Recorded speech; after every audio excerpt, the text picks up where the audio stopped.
Hirudinaria granulosa Indian cattle leech. आज करेंगे इसमें सर्कुलेटरी सिस्टम, रेस्पिरेशन और एक्सक्रीटरी सिस्टम। हिरुडिनेरिया के अंदर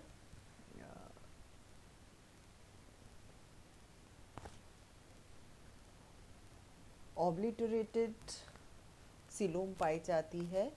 इसका अधिकांश भाग बॉट्राइडल टिश्यू से भरा हुआ रहता है। ओरिजिनल सिलोम सिर्फ 4 लॉन्गिट्यूडनल चैनल्स, उनसे निकलने वाली ब्रांचेस और कैपिलरीज में और कुछ सिलोमिक साइनसेस के अंदर रिप्रेजेंट होती है। सिलोमिक साइनसेस वो स्पेस है जो कि टेस्टिस सेक, ओविसेक्स और वैसा डिफरेंशिया के चारों तरफ पाए जाते हैं। लॉन्गिट्यूडनल और इनकी ब्रांचेस एक ब्लड के समान फ्लूइड से भरी रहती है, इसे हीमोसिलोमिक फ्लूइड कहते हैं, इसलिए इन चैनल्स को हीमोसिलोमिक चैनल्स भी कहा जाता है। इसके अंदर कलरलेस अमीबॉइड कॉर्पस्कल्स होती है और इसका कलर रेड होता है because of haemoglobin. Haemocoelomic system.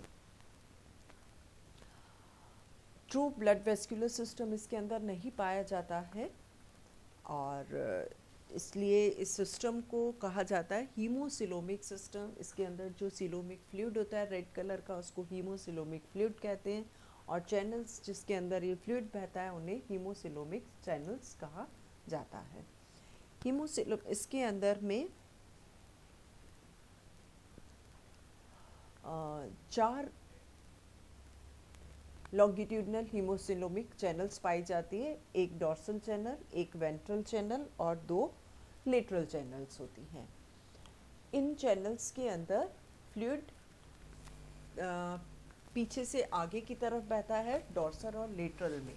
Dorsal और लेटरल चैनल के अंदर हीमोसिलोमिक फ्लूइड का प्रवाह पीछे से आगे की तरफ होता है और वेंट्रल के अंदर आगे से पीछे की तरफ होता है। ये चारों ही चैनल्स बॉडी के पोस्टीरियर रीजन में जुड़ जाती है और डॉर्सल और वेंट्रल चैनल वितरण चैनल्स हैं, डिस्ट्रीब्यूटिंग चैनल्स हैं और लेटरल चैनल्स में डिस्ट्रीब्यूटिंग और कलेक्टिंग दोनों ही प्रकार की होती है। सबसे पहले लेते हैं डॉर्सल चैनल। जो डॉर्सल चैनल है ये डिस्ट्रीब्यूटिंग चैनल है। इसके अंदर सिलोमिक फ्लूइड का फ्लू पीछे से आगे की तरफ और रहता है। मध्य पृष्ठ सतह पर पाई जाती है, बॉडी वॉल के नीचे और आहार नाल के ऊपर। इसकी भित्तियां नॉन कॉन्ट्रैक्टाइल होती है और कनेक्टिव टिश्यू और सिलोमिक एपिथेलियम से मिलकर बनती है। इनके अंदर कोई वॉल्व नहीं पाया जाता है। इसके द्वारा हर सेगमेंट में 2 ब्रांचेस निकलती है। ये 2 ब्रांचेस कौन कौन सी है? डॉर्सोलेटरल्स डिस्ट्रीब्यूटिंग है, मतलब वितरण कर रही है, और ये डॉर्सल लेटरल्स कहाँ पे वितरित करती है फ्लूइड को? डॉर्सल और dorsolateral region of body wall पे। और दूसरी है डॉर्सो इंटेस्टाइनल्स, नाम से पता लग रहा है ये जाती है, इससे वितरित की जाती है आहार नाल को। आगे की तरफ में ये छठे सेगमेंट में जाती है और छठे सेगमेंट में जाके ये छोटी छोटी ब्रांचेस और कैपिलरीज में विभक्त हो जाती है जो कि पहले सेगमेंट तक जाती है और एक जालक का निर्माण करती है। पीछे की तरफ ये 22वें खंड में जाकर 2 भाग में बढ़ जाती है। रेक्टम के चारों तरफ से होती हुई वेंट्रल चैनल के पोस्टीरियर डायलेशन से जाकर मिल जाती है। नेक्स्ट है वेंट्रल चैनल। वेंट्रल चैनल में ब्लड का फ्लू आगे से पीछे की तरफ होता है। ये डिस्ट्रीब्यूटिंग चैनल है और मध्य अधर सतह पर आहार नाल के नीचे पाई जाती है, अग्र सिरे से पश्च सिरे तक। इसका डायमीटर डॉर्सल चैनल के डायमीटर से ज़्यादा होता है और इसमें भी नॉन कॉन्ट्रैक्टाइल असंकोचनशील पतली भित्ति वाली संरचनाएं हैं जो कि कनेक्टिव टिश्यू और सिलोमिक एपिथेलियम से मिलकर बनती है। डॉर्सल चैनल की तरह ही इसमें भी वॉल्व्स या कपाट नहीं पाए जाते हैं और इसमें हीमोसिलोमिक फ्लूइड आगे से पीछे की तरफ बहता है। जैसे ही ये बाहर निकलती है इससे तुरंत से 2 ब्रांचेस निकलती हैं। जो पहली ब्रांच है उसको क्यूटेनियस ब्रांच कहते हैं। ये क्यूटेनियस ब्रांच जैसे ही निकलती है इससे और नर्व गैंग्लियन के लेवल पे हर सेगमेंट में पाई जाती है और तुरंत से दो शाखाओं में बढ़ जाती है। एक है इसकी वेंट्रल ब्रांच जो कि वेंट्रल बॉडी वॉल में जाकर कैपिलरीज का जालक बनाती है और दूसरी है एब्डोमिनो डॉर्सल ब्रांच, ये डॉर्सल बॉडी वॉल को जाती है। तो पहली ब्रांच तो हो गई क्यूटेनियस ब्रांच और दूसरी ब्रांच होती है इसकी, इसको कहते हैं नेफ्रीडियल ब्रांच। ये सेगमेंटल नेर्व गैंग्लियन जहाँ मिलता है उसके जस्ट पीछे की तरफ पाई जाती है। सिर्फ 11 जोड़ी पाई जाती है, 11 खंडों के अंदर है, 12 से 22 के बीच में, और हर खंड में एक जोड़ी पाई जाती है और उन्हीं खंडों में होती है जहाँ पर कि टेस्टी सैक पाए जाते हैं। ये बाहर की तरफ आगे बढ़ती है और एनलार्ज होकर बड़े होकर पेरिस नेफ्रोस्टोमियल एम्प्यूला बनाती है और इस एम्प्यूला के अंदर सीलिएटेड ऑर्गन्स को ये एनक्लोज किए रहते हैं। इसके द्वारा सप्लाई की जाती है, डिस्ट्रीब्यूटिंग चैनल है ये, तो इसके द्वारा सप्लाई की जाती है नेफ्रीडिया को, बॉडी वॉल को और सीलिएटेड ऑर्गन्स को।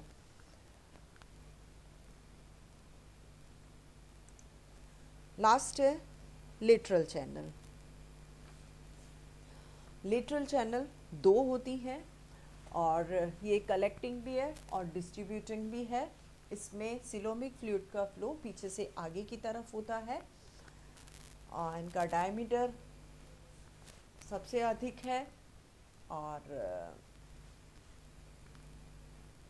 इसके अंदर वॉल्व्स पाए जाते हैं जो कि फ्लूइड के फ्लो को कंट्रोल करते हैं और फ्लो इसमें से पीछे से आगे की तरफ होता है। लेटरल चैनल्स से एक ब्रांच तो बाहर निकलती है और दो ब्रांच इसके अंदर प्रवेश करती है। कलेक्टिंग तो है तो एक ब्रांच बाहर निकल रही है और एक अंदर जा रही है। जो बाहर निकलती है उसको कहते हैं लेट्रोवेंट्रल ब्रांच, जहाँ से जैसे ही निकलती है ये दो पार्ट में बढ़ जाती है, एंटीरियर और पोस्टीरियर। तो दोनों तरफ की लेट्रो साइड से लेट्रोवेंट्रल निकली ये ऑपोजिट और दोनों तरफ से फिर एंटीरियर और पोस्टीरियर निकली, ये दोनों आपस में जुड़ जाती है और एक रोम्बॉइडल स्ट्रक्चर बनाती है और जुड़ती है, उसको बोलते हैं वेंट्रल कमीशर ऑफ लेटरल्स। हर सेगमेंट में ये इस तरह से जुड़ी रहती है। ये हीमोसिलोमिक फ्लूइड को ले जाते हैं आहार नाल, नेफ्रीडिया और रिप्रोडक्टिव ऑर्गन्स में। ये देखिए डायग्राम है, ये है लेटरल चैनल, ठीक है।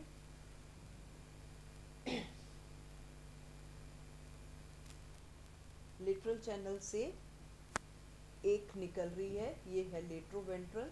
लेट्रोवेंट्रल निकलते ही दो में बढ़ जाती है, वेंट्रल एंटीरियर ब्रांच और पोस्टीरियर ब्रांच। इधर की एंटीरियर और इधर की एंटीरियर ये आपस में मिल गई और मिलती किस तरह से, वेंट्रल कमीशर ऑफ लेटरल से। हर सेगमेंट में ये पाया जाता है। दो पास के सेगमेंट्स के ये रोम्बॉइडल स्ट्रक्चर्स आपस में जुड़े रहते हैं, किसके द्वारा, 1 2 3 तीन लॉन्गिट्यूडनल इंटरसेगमेंटल कमीशर्स के द्वारा।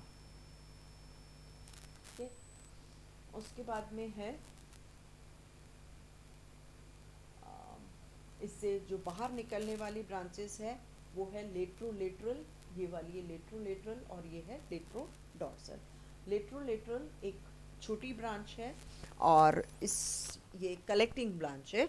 ब्लड सिलोमिक फ्लूइड रिसीव करती है स्किन से, lateral side of body wall, nephridia अपनी तरफ के, और नेफ्रीडियल वेजाइकल के लेवल पर आकर ये इस लेटरल चैनल से मिल जाती है। दूसरी है लेट्रोडॉर्सल।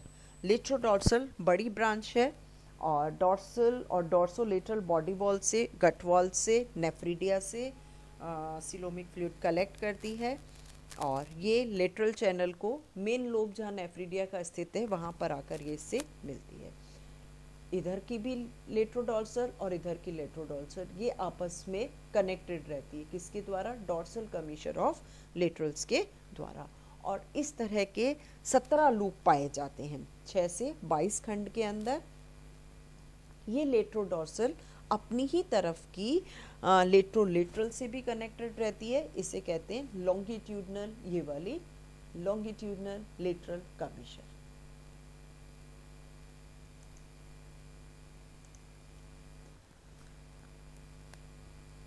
आगे की तरफ लेटरल चैनल भी छठे खंड में जाके छोटी छोटी कैपिलरीज के अंदर बढ़ जाती है।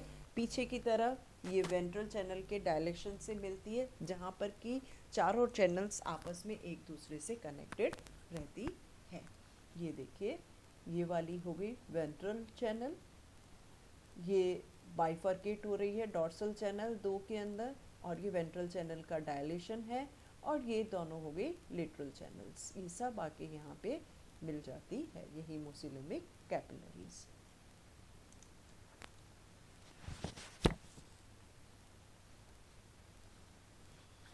देन है blood circulation, course of blood circulation. ये देखिए, ये रहा, ये है वेंट्रल कमीशर ऑफ लेटरल्स। ये लेटरल चैनल्स है, लेटरल चैनल्स में से एक बाहर निकल रही है, ये डिस्ट्रीब्यूटिंग हो गई लेटरल वेंट्रल, और दो कलेक्टिंग है, लेट्रोलेटरल और लेट्रोडॉर्सल। और ये इसका पूरा पाथवे है जिस तरह से ब्लड सर्कुलेट होता है। Respiratory system, special sensory organs इसके अंदर एब्सेंट होते हैं, और स्किन जो है प्रोटेक्शन के साथ साथ रेस्पिरेटरी फंक्शन होती है। कैपिलरीज के अंदर हीमोसिलेमिक फ्लूइड पाया जाता है, जो कि एपिडर्मल सेल्स के बीच में फैली रहती हैं। एपिडर्मिस एक पारगम्य झिल्ली की तरह कार्य करता है, जिसकी सहायता से हीमोसिलेमिक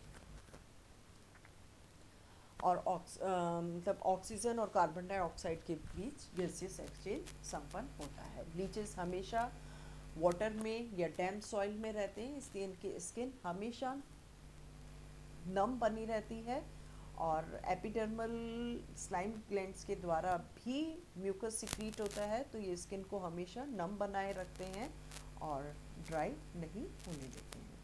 नेक्स्ट है एक्सक्रीटरी सिस्टम या उत्सर्जन तंत्र। इसके उत्सर्जन तंत्र के अंदर आते हैं नेफ्रीडिया या उत्सर्गिका।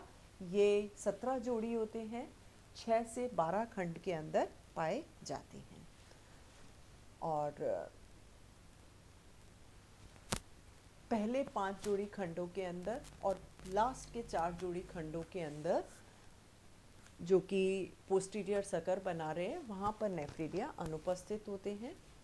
इसमें 2 प्रकार के नेफ्रीडिया पाए जाते हैं, प्री टेस्टिकुलर और टेस्टिकुलर। प्री टेस्टिकुलर होते हैं शुरू के 6 जोड़ी नेफ्रीडिया, जो कि प्री टेस्टिकुलर सेगमेंट में स्थित होते हैं। ये है 6 से 11 सेगमेंट तक के, और रिमेनिंग 11 पेयर्स जो हैं, जो कि टेस्टिकुलर सेगमेंट्स जिसमें टेस्टी सेक पाए जाते हैं, वहाँ स्थित हैं, उन्हें टेस्टिकुलर नेफ्रीडिया कहते हैं। स्ट्रक्चर देखते हैं टेस्टिकुलर नेफ्रीडिया का क्या है। हॉर्स शू शेप्ड है, घोड़े की नाल के आकार के होते हैं, और इसके 6 पार्ट्स हैं। Main lobe, vesicle duct and it's vesicle, apical lobe, inner lobe, initial lobe and ciliated lobe. First लेते हैं मेन लोब।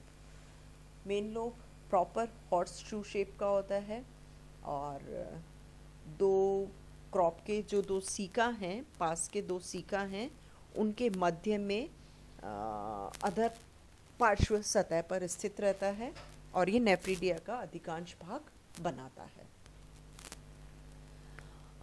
इसकी सेल्स, इसके अंदर 2 अनइक्वल लिम्स होते हैं, एंटीरियर लॉन्गर लिम्ब और पोस्टीरियर शॉर्टर लिम्ब। ये देखिए, ये है main lobe, horse shoe shaped है, 2 लिम्स है इसकी। एंटीरियर लिम्ब ये लंबी होती है, और पीछे की पोस्टीरियर लिम्ब ये छोटी होती है। इसकी सेल्स बड़ी और पॉलीहेड्रल होती है। दूसरा है पार्ट इसका वेसिकल और vesicle duct.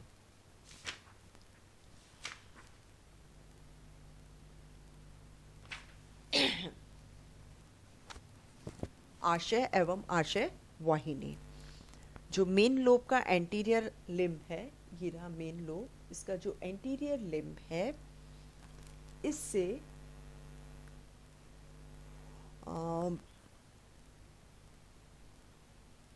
Inner ventral and से एक सकड़ी नलिका निकलती है। ये सकड़ी नलिका निकल रही है इसके इनर एंड से, इसको बोलते हैं सकड़ी वेसाइकल डक्ट या आशय वाहिनी। ये पीछे की तरफ बढ़ती है और एक बड़े आशय के अंदर टर्मिनल वेसाइकल में खुलती है। ये टर्मिनल वेसाइकल, ये टर्मिनल वेसाइकल्स बड़ा है, ओवल सैक लाइक है, नॉन कॉन्ट्रैक्टाइल होता है, पतली भित्ति वाली संरचना है और इसकी आंतरिक सतह पर सीलिएटेड एपिथेलियम पाई जाती है। एक एम.एल. भाटिया के अकॉर्डिंग ये ब्लैडर जो है वो सीलिया के द्वारा आश्रित रहता है, जबकि एक दूसरे साइंटिस्ट हैं बी देव, उनके अनुसार सीलिया इनफेक्ट नॉन मोटाइल बैक्टीरिया होते हैं, माइक्रोफ्लोरा है। और ये वेसाइकल या फिर एक सकड़ी एक्सक्रीटरी डक्ट के माध्यम से नेफ्रिडियोपोर के द्वारा शरीर से बाहर खुलता है। यहाँ पर ये जो एक्सक्रीटरी डक्ट है, यहाँ पर एक स्फिंक्टर मसल्स पाई जाती है जो कि एक्सक्रीटरी सब्सटेंस के फ्लो का कंट्रोल करती है। नेक्स्ट है एपिकल लोब। मेन लोब की पोस्टीरियर लिम्ब से, ये जो पोस्टीरियर लिम्ब है इससे इसके जो इनर फ्री एंड है वो बनाता है एक मोटी एपिकल लोब का निर्माण करता है। ये क्रॉप के नीचे अग्र पश्च सतह पर स्थित होता है। इसके अग्रभाग थोड़ा फूला हुआ होता है और अपने ही ऊपर फोल्ड किया हुआ बेंटेड रहता है, जैसे कि जो छड़ी होती है, स्टिक होती है, उस प्रकार से कॉमा की तरह। इसकी सेल्स भी बड़ी होती है और इनके रेगुलर इंटरवल्स पर कैनाल्स, इंट्रासेल्युलर कैनाल्स इसमें पाई जाती है। नेक्स्ट है इनर लोब या इनकरेंट लोब, आंतर पाली। एंटीरियर और पोस्टीरियर, मेन लोब की जो एंटीरियर और पोस्टीरियर लिम्ब है वहाँ से ये एक्सटेंड होती है, इसी डायग्राम को देखिए, और छोटा है ये लोब और आगे की तरफ बढ़ता है एपिकल लोब के बाहर की तरफ और इसकी आधी लंबाई पर ये पाया जाता है। This is inner lobe. उसके बाद है इनिशियल लोब या प्रारंभिक पाली। ये लंबा सकड़ा ट्रांसपेरेंट कॉर्ड लाइक स्ट्रक्चर है। इलोंगेटेड ट्यूबुलर सेल्स की सिंगल लेयर से इसका निर्माण होता है और एपिकल लोब के पास में ये कॉइल्ड रहता है। इसके पोस्टीरियर एंड मेन लोब से ज्वाइन होता है और एंटीरियर एंड टेस्टिक सेक के अपनी ही तरफ के टेस्टिक सेक के पास जाता है और पेरिनेफ्रोस्टोमियल एम्पुली के पास में खत्म होता है। इसके अंदर इंट्रासेलुलर कैनाल्स पाई जाती है जिसके द्वारा हर कोशिका में बहुत सारे डाइवर्टिकुलस दिए जाते हैं। लास्ट है सीलिएटेड ऑर्गन, ये दे रखा है सीलिएटेड ऑर्गन। पेरिनेफ्रोस्टोमियल एम्पुला के अंदर सीलिएटेड ऑर्गन पाया जाता है और ये एम्पुला के अंदर सस्पेंडेड रहता है इसकी इनर वॉल के द्वारा। इसमें 4-5 स्ट्रैंड्स या ट्रेबलक्यूली पाए जाते हैं और इसके अंदर एक केंद्रीय स्पंजी रिजर्वॉयर मिलता है और एक सीलिएटेड फनल पाई जाती है। जो रिजर्वॉयर है इसके अंदर मध्य में कनेक्टिव टिश्यू सेल्स पाई जाती हैं और इसकी outer wall single layer of cells से मिलकर बनी है जिसमें बहुत छोटे छोटे पोर्स स्थित होते हैं। ये जो सेंट्रल मास है रिजर्वॉयर के अंदर, जो मध्य में कनेक्टिव टिश्यू सेल्स का मास पाया जा रहा है, ये सिलोमिक कार्पोसल्स का निर्माण करती है। एक सीलिएटेड फिनर हर पोर के अंदर फिटेड रहता है। फनल एक ईयर लोब के समान है, ये कान का जैसे लोब होता है उसके समान है और इसकी जो 1/4 इसकी मार्जिन है वो इनकम्प्लीट होती है और बाहर की तरफ ये सीलिया के द्वारा कवर्ड रहती है। एम्ब्रियो के अंदर सीलिएटेड ऑर्गन का सेल्यूलर कनेक्शन होता है नेफ्रीडियम से, लेकिन एडल्ट के अंदर इसका नेफ्रीडियम से कोई कनेक्शन नहीं रहता है।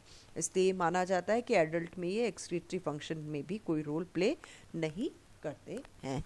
सिर्फ ये क्या करते हैं, हीमोसिलोमिक सिस्टम के अंदर सीलोमिक कार्पसल्स बनाने का काम करते हैं। ये है एक सीलिएटेड ऑर्गन और ये एक सिंगल पनल का स्ट्रक्चर।